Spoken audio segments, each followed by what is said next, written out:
When it comes to terrifying monsters, there's nothing quite like a giant swarm of insects and vermin. Or what if I told you there was an SCP that not only summoned this many creepy crawlies, but also had them absolutely attack anyone nearby? Well, there is, and it's known as SCP-027, or the Vermin God. So, how exactly does SCP-027 work, and how is it contained? Well, first things first. SCP-027 is a Euclid-class anomalous phenomenon that at any given time can only affect one human host.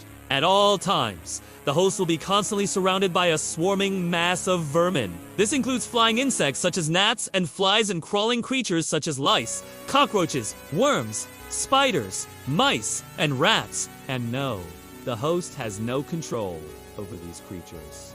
They are as much a danger to the host as they are to anyone else, as the creatures are highly aggressive and will attack anyone who gets too close.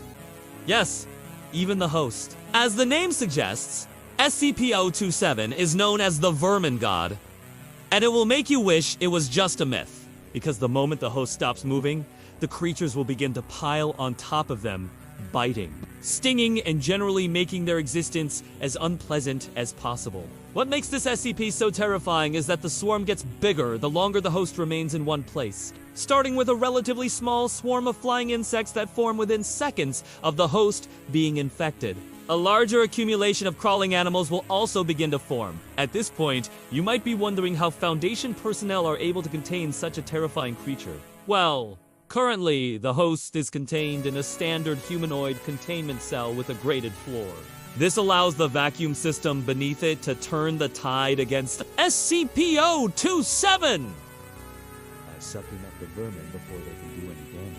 The creatures are then led to a nearby incinerator where they are burned to death. Any personnel approaching SCP-027 are required to be vaccinated against the various diseases the vermin could be carrying. They're also authorized to use tranquilizers if the creatures become too much to handle.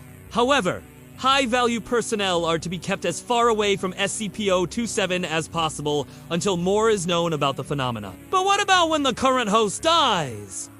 Will the SCP just disappear? Well, no. The phenomenon simply transfers to a new host. How exactly this transfer occurs is currently unknown, but it is known to have existed for an unknown period of time. It's likely that over the years, it has transferred between hosts many times before being contained. So that's SCP-027, the Vermin God. If you like this kind of content, please subscribe and check out my other videos. Thank you for watching.